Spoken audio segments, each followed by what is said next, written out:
গ্যাংটক ভ্রমণের দ্বিতীয় পর্বে তোমাদের সবাইকে স্বাগত। গ্যাংটক পৌঁছাবার আগেই আমরা বেশ কয়েকটি সাইট সিন ঘুরে দেখছিলাম।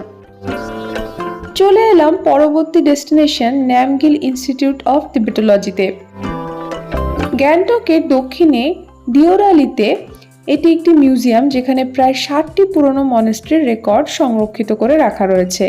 এছাড়াও রেয়ার ফটোগ্রাফি এবং নথিপত্র ডিজিটাইজেশনের দায়িত্ব রয়েছে এই ইনস্টিটিউটের উপর।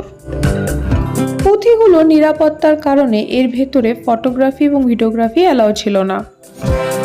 1957 সালের 10 ফেব্রুয়ারিতে 14 দলাই লামা এখানকার প্রথম ভিত্তিপ্রস্তর স্থাপন করেছিলেন।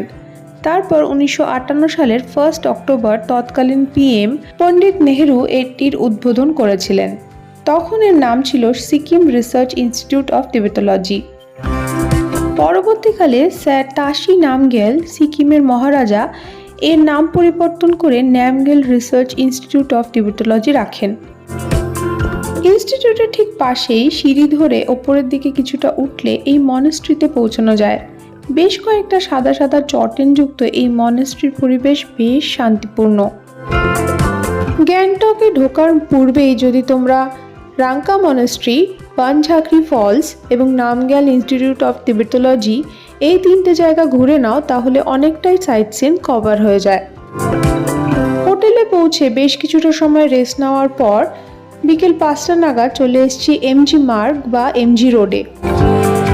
মহাত্মা গান্ধীজির স্ট্যাচু রয়েছে বলে এই রোডটির নাম এমজি রোড বা এমজি মার্গ। এখন দাঁড়িয়ে রয়েছি গ্যাংটকের এমজি রোডে। দেখতেই পাচ্ছ সব দোকানপাট বন্ধ হয়ে আছে, এই সব দোকানপাট লাইনে বন্ধ। এখানে বিকেল 5টার পর সব দোকানগুলো বন্ধ হয়ে যায়, তাই কিছু ট্রাই করতে হলে 5টার আগে তোমাদের এখানে চলে আসতে হবে। আমি দেখি লোকাল কোনো রেস্টুরেন্ট যদি খুঁজে পাই, তাই লোকাল কুজিন কিছু ট্রাই করব। দাঁড়িয়ে রয়েছি গ্যাংটকের এই মহাত্মা গান্ধী স্ট্যাচু, এর জন্য এই রোডটার নাম এমজি মার্গ। বৃষ্টি ভেজা সন্ধ্যা, দোকানপাট ম্যাক্সিমামই বন্ধ, তাও লোকের ভিড় কম নয়। গ্যাংটকের এই জায়গাটা সব থেকে হ্যাপেনিং, অনেকটা দার্জিলিংয়ের ম্যাল রোডের মতো। এখানে তোমরা পেয়ে যেতে পারো অথেন্টিক টিবেটিয়ান ফুডস, পেয়ে যেতে পারো ইংলিশ ব্রেকফাস্টের ঠিকানা, অথবা খোঁজ করলে পেয়ে যেতে পারো বাঙালি খাবারের দোকান। সমুদ্রপৃষ্ঠ থেকে 1650 মিটার উচ্চতায় অবস্থিত গ্যাংটক হলো ভারতের সিকিম রাজ্যের একটি বৃহত্তম এবং জনবহুল স্থান, এবং এটি সিকিমের রাজধানীও বটে। গ্যাংটকে ঘুরতে এসে প্রথম দিনটা তোমরা আমার মতো করে কাটাতে পারো। আজকেই অ্যাপ্লাই করে দাও পারমিটের জন্য, যাতে করে কাল সকালে তোমরা চলে যেতে পারো ছাঙ্গু লেক, বাবা মন্দির এবং নাথুলা পাস দেখতে। ছাঙ্গু লেকে রোপওয়ে চড়তে কিন্তু ভুলো না। এই সাইট সিনটা করার পর তোমরা আবার ফিরে এসো এখানে, অর্থাৎ এমজি রোডে। এখান থেকে অ্যাভেল করে নাও গ্যাংটক রোপওয়ে, যেটি 1 কিলোমিটার লম্বা, এবং রাইডটি কমপ্লিট করতে তোমাদের 10 মিনিটের মতো সময় লাগবে। এইখানকার টিকিট মূল্য হচ্ছে 120 টাকা, যেটা তোমরা অনলাইনেও কাটতে পারো। এখন চলে এসেছি এমজি রোডের লাল বাজার মার্কেটে। এখানে জামা কাপড় এবং বাড়ি সাজাবার জিনিসের মূল্য বেশ সস্তা। বাড়ির জন্য গিফটিং পারপাসে বা নিজেদের জন্য তোমরা এখান থেকে শপিং করতে পারো। মার্কেটের সামনেই রয়েছে এই red panda statue. Red panda কিন্তু সিকিমের স্টেট অ্যানিমেল বা জাতীয় পশু। এর সামনেই রয়েছে টেস্ট অফ টিবেট বলে এই টিবেটিয়ান রেস্টুরেন্টটি। এটি এখানকার বেশ ফেমাস রেস্টুরেন্ট, যেখানে তিবেটিয়ান ফুড পাওয়া যাচ্ছিল। এখানে সবসময় ভিড় লেগেই থাকে। ভাগ্যক্রমে জানলার পাশে একটি সিট পেয়ে সুপি নুডলস অর্ডার দিলাম।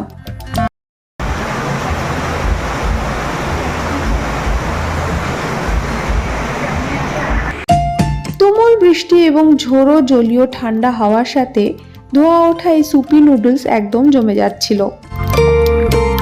আজকে গ্যাংটকে দ্বিতীয় দিন।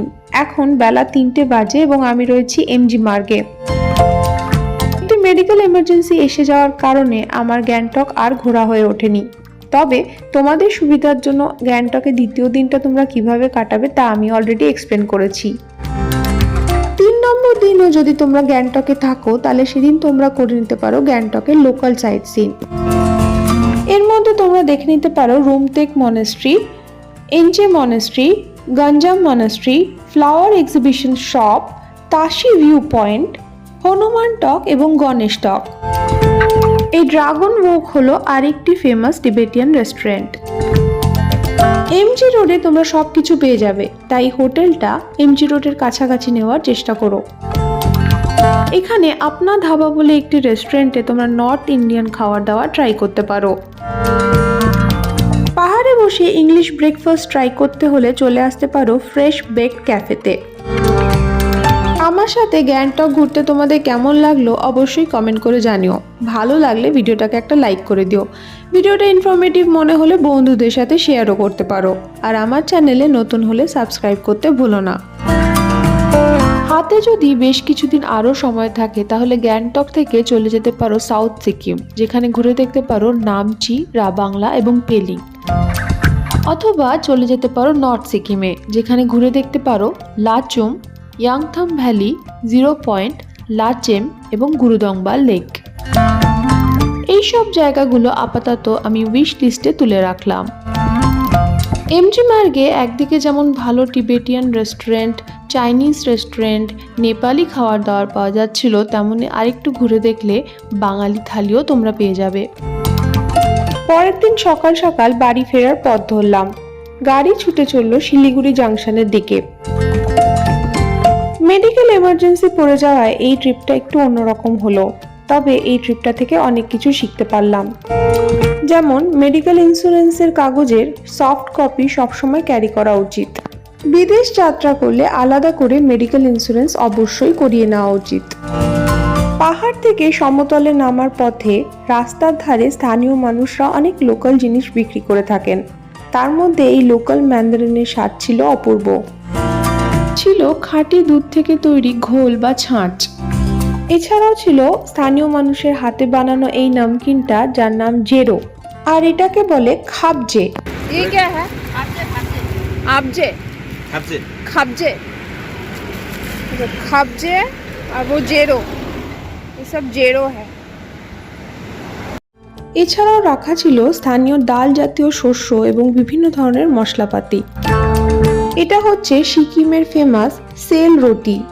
চালের গুঁড়ো দিয়ে বানানো এটিকে খেতে অনেকটা শুকনো মালপোয়ার মতো। গ্যাংটক থেকে শিলিগুড়ির পথে তোমরা মূলত দুটি নদীকে দেখতে পাবে। অপেক্ষাকৃত উঁচু অঞ্চলে দেখবে তিস্তাকে, আর নিচু সমতল অঞ্চলে দেখবে মহানন্দাকে। তোমাদের সাথে আবার দেখা হবে পরবর্তী কোনো ভিডিওতে। ততদিন সবাই খুব ভালো থেকো। এখন তবে আসি, বাই।